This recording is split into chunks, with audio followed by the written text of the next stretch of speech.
Islamabad high court में मुबैना बेटी टिडियान को कागजात नामजदगी में जाहिर न करने पर नाअहली केस में इमरान खान के वकील ने दलाइल में कहा कि रियासत किसी से जबरदस्ती डीएनए नहीं ले सकती। मुबैना बेटी टिडियान को कागजात नामजदगी में जाहिर न करने पर इमरान खान नाअहली केस की समाअत चीफ जस्टिस आमिर फारूक की सरबराही में लार्जर बेंच कर रहा है।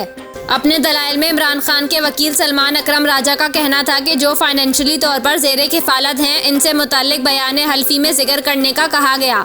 जस्टिस मोहसिन इख्तियार कियानी ने सवाल किया कि क्या आवाम को पता नहीं होना चाहिए कि इनके नुमाइंदे के फैमिली मेंबर्स कौन कौन हैं। वकील इलेक्शन कमीशन ने कहा कि बयान हल्फी आज भी नामजदगी फॉर्म का हिस्सा होता है।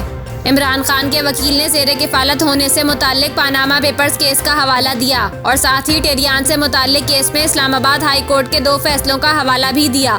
वकील इमरान खान का कहना था कि कैलिफोर्निया अदालत का फैसला यकतरफा था। दरख्वास्त गुजार शहरी कौन है, मैंने कभी नहीं देखा। दरख्वास्त गुजार की जमा कराई गई फैसलों की नकूल तस्दीक शुदा ना होने का सवाल भी है। पानामा केस में सवाल आया था कि मरियम नवाज ज़ेरे किफ़ालत हैं या नहीं। ज़ेरे किफ़ालत पर इस केस में मुफसिल बहस हुई। कम उम्र बच्चों को ज़ेरे किफ़ालत की कैटेगरी में जाहिर करना लाजिम था। टिडियान की उम्र कागजात नामजदगी के वक्त 26 साल और अब 31 साल है। इमरान खान के वकील ने डीएनए से मुताल्लिक सुप्रीम कोर्ट के फैसले का हवाला भी दिया। वकील सफाई का कहना था कि रियासत किसी से जबरदस्ती डीएनए नहीं ले सकती। डीएनए देने के हवाले से मुतासिरा फरीक की मर्जी जरूरी होती है। इस केस में भी डीएनए इसी वक्त हो सकता है जब वो खुद चाहे। पाकिस्तान में ऐसा कोई कानून नहीं कि आप किसी का जबरदस्ती डीएनए लेने का कहें। इमरान खान इस वक्त पब्लिक ऑफिस होल्डर नहीं, इसलिए पिटीशन काबिले समात नहीं।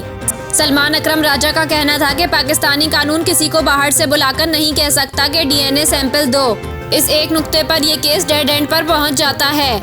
डीएनए सैंपल रेप केस के मुतासिरा से भी जबरदस्ती नहीं लिया जा सकता।